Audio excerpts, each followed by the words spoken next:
सबके दिलों का एहसास अलग होता है, सबके दिलों का एहसास अलग होता है, सभी के जीवन का व्यवहार अलग होता है। आंखें तो लगती हैं सबकी एक सी देखने में, आंखें तो लगती हैं सबकी एक सी देखने में, लेकिन सबके देखने का अंदाज अलग अलग होता है, सबके देखने का अंदाज अलग अलग होता है।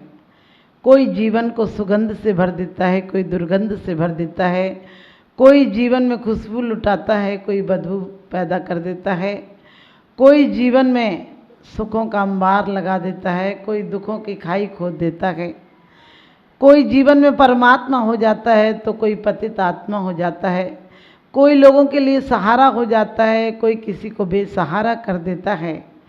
क्योंकि जीने का अंदाज अलग अलग होता है, देखने का अंदाज अलग अलग होता है। दुनिया एक सी होती है। लोग कहते हैं आज का दिन बहुत शुभ दिन है, दिन शुभ नहीं होता, दिन तो दिन ही होता है।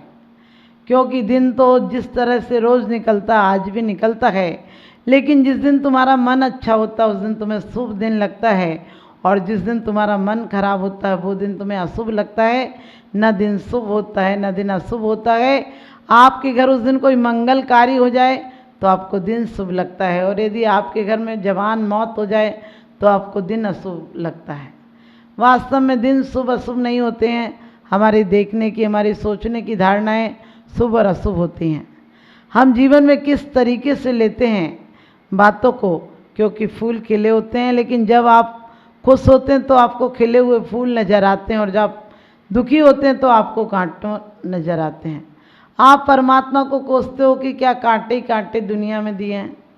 इसी प्रकार से अब जब जानते हैं कि जीवन में सब कुछ मिल सकता है, आपके हाथ में है, तो अपने हाथ में आप एक सौदागर की तरह, आप एक व्यापारी की तरह अपना धन कमाते हैं, गांठ का भी लुटा कर जाते हैं। यदि आप धन कमाते हैं तो आप बुद्धिमान हैं, अपने बाप के नाम को रोशन करते हैं। क्योंकि कुछ होते हैं जो रोडपति के बेटे भी करोड़पति हो जाते हैं, और कुछ होते हैं करोड़पति के बेटे रोडपति हो जाते हैं। हमें ये नहीं देखना हम रोडपति होते हैं या करोड़पति होते हैं, हम जीवन में वो संपदा कमा कर जाएं जो इस जन्म में नहीं, किसी जन्म में हमें दरिद्री नहीं होना पड़े। दरिद्री वो नहीं होता जिसके पास पैसा नहीं हो, दरिद्री वो नहीं होता जिस पे मकान नहीं हो, दरिद्री वो नहीं होता है जो किसी प्रकार से लाचार हो, दरिद्री वो होता है जिसका मन बहुत छोटा होता है। कहते मांगना हो तो परमात्मा से मांगना, मांगना हो तो परमात्मा से मांगना, दे दे तो उसका आशीर्वाद, और ना दे दे तो किस्मत। लेकिन किसी लोगों से कुछ मत मांगना, लोगों से कुछ मत मांगना, क्योंकि दे दे तो समझो एहसान, और ना दे दे तो जिल्लत, बदनामी। नहीं देगा भी सामने वाला तो भी आपको समझ लेगा, आपकी हैसियत समझकर आपसे रास्ता किनारा कर लेगा, आपसे दूर हो जाएगा। क्योंकि उसे जिस दिन पता चलेगा कि अब इन पे कुछ नहीं रहा, उसी दिन लोग धीरे धीरे करके किनारा कर लेते हैं। बड़ा आदमी किसी को कुछ देता नहीं है, लेकिन बड़े आदमी का एक भपका ही अलग होता है। लोग सोचते हैं बड़ा आदमी कुछ दे कर जाएगा, हालांकि बड़ों का दिल बहुत छोटा होता है। और जीवन में लोग धन कमाने के लिए इतना समय खर्च करते हैं, इतना समय खर्च करते हैं कि खर्च करने का समय ही नहीं मिलता है। आपने देखा होगा आदमी 50 साल तक दिन रात मेहनत करता, उससे कहो कि खा लो, बच्चों से प्रेम से बात कर लो, पत्नी है उसे समय दे दो, दोस्तों को समय दे दो, तो दोस्तों को समय के नाम पर अय्यासी वैसे वासनाओं में देता है समय। दुर्गुणों को अपना साथी बनाता है, लेकिन सद्गुणों को अपना साथी नहीं बनाता। हमारे आचार्यों ने कहा है यदि तुम्हें जीवन में सुख चाहिए तो सज्जनों को अपना साथी बनाना, अपने जीवन को निर्भर रखना। क्योंकि लाश को देखकर ये पता चला कि बोझ, तैरती लाश को देखकर ये बोझ हुआ, तैरती लाश को देखकर, तैरती लाश को देखकर ये ख्याल आया कि बोझ शरीर का नहीं था, बोझ ख्वाबों का था, बोझ वासनाओं का था, बोझ कामनाओं का था, बोझ हमारी आकांक्षाओं का था, और वो बोझ हमें अच्छे से जीने नहीं दे रहा था। आप देखो आज सब कुछ है घर में, लेकिन चैन नहीं है। सुविधाओं के नाम पर आज इतनी सुविधाएं की हैं कि आदमी पंछियों की तरह आकाश में उड़ने लगा है और मगरमच्छ की तरह जमीन में नदी के पर तैरने लगा है। उसने बड़े बड़े पुल और बांध बांध लिए हैं, पानी को एकत्रित कर लिया, बिजली को केंद्रित कर लिया, लेकिन अपने आप को केंद्रित करना भूल गया।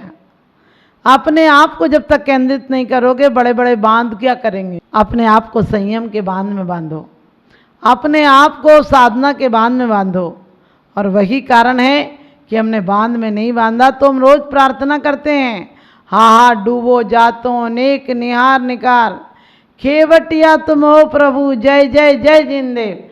लेकिन आपने देखा, अच्छा खेवट देखकर आप नाव में बैठते हो, बढ़िया नाव में बैठते हो, बिना छेद की नाव में बैठते हो, क्योंकि पता है यदि छेद है नाव में तो पानी आ जाएगा और हम डूब जाएंगे।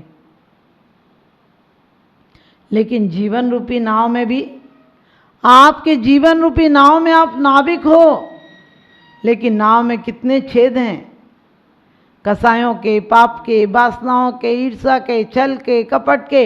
अब इतने नाव में छेद कैसे पार होगे भला? और निश्चिंत बैठे हो और मनोरंजन कर रहे हो।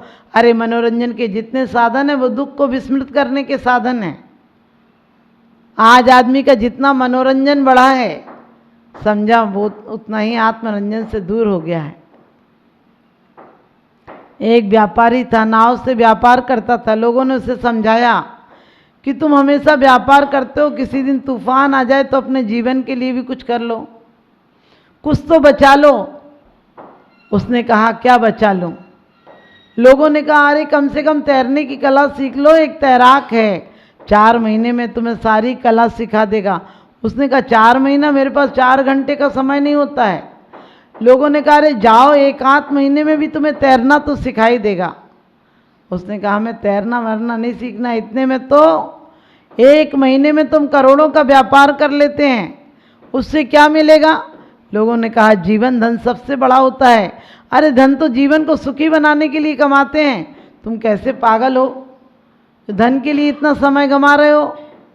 और उसे बड़े लोगों ने समझाया बुझाया और कहने लगे चलो कम से कम उस बहुत बुद्धिमान व्यक्ति ये जानता है बहुत तैरना, पानी में हर तरह की जीवन निर्वाह का रास्ता वो बता देगा, तुम चलो। और उससे लेके गए तो उसने यही कहा कि बताओ, जो टाइम नहीं है मेरे पास, जल्दी से बता दो कोई रास्ता हो तो पानी से बचने का।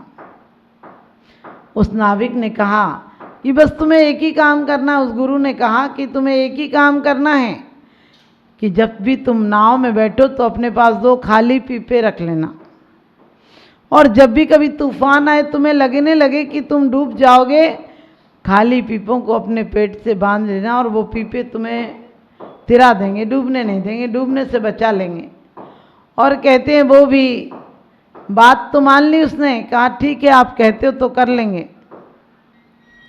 उसने कहा कि कोई बात नहीं, आप कहते हो तो मैं मान लेता हूँ, मेरे पास और ज़्यादा समय नहीं है, मैं 2 पीपे खाली रख लेता हूँ। उसने 2 पीपे खाली बंद कराए, सील लगाई और नाव में रख लिए। जैसे ही नाव में उसने 2 पीपे रखे और रवाना हुआ, और कहते थोड़ी सी देर बाद ही, कोई घंटे 2 घंटे नाव चली होगी और सागर में तूफान आ गया। यह भव समुद्र अपार तारण के निमित्त सुविधि ठई, अति दृढ़ परम पावन यथारथ भक्ति वर नौका सही। क्या है? भक्ति रूपी श्रेष्ठ नौका ही तिरने के लिए सहारा है। और वो जैसे ही नाव में तूफान आया तो उसने देखा कि खाली पीपे रखे हैं, जाता हूँ और पेट से बांध लेता हूँ, क्योंकि उसने कहा था कि तुम पहले से तैयार रखना, रस्सी सिर्फ पेट में लपेटना और कूद जाना, तुम्हें खाली पीपे बचा लेंगे। लेकिन जैसे ही खाली पीपों के पास गया, ख्याल आया अरे 2 सोने के भरे पीपे रखे हैं, अब कुछ तो नहीं बचा पाऊंगा, कम से कम सोने के पीपे ही बचा लेता हूँ। सब तो नाव में डूब जाएगा दूसरी नाव में, और मैं तो कम से कम बचा लूँ। उसने खाली पीपों को की जगह भरे पीपे अपनी कमर में बांधे और कूद गया। आप समझते हैं उसका क्या हुआ होगा? कितनी गालियां दी होंगी, कितनी बद्दुआएं दी होंगी उसने कि अरे भरे पीपे, मैंने तेरे लिए अपना जीवन लगा दिया और तूने मुझे डुबा दिया। आप सबके भी भरे पीपे डुबाएंगे। वो कसायों से भरे हों, वो किसी भी चीज़ से भरे हों, सिर्फ आचार्य कहते हैं कंकड़ से भरो, सोने से भरो, हीरे से भरो, उसे तो भक्ति रूपी आपको भरना है तो भक्ति रूपी हवा से भरो, आपको भरना है तो भक्ति रूपी वायु से भरो।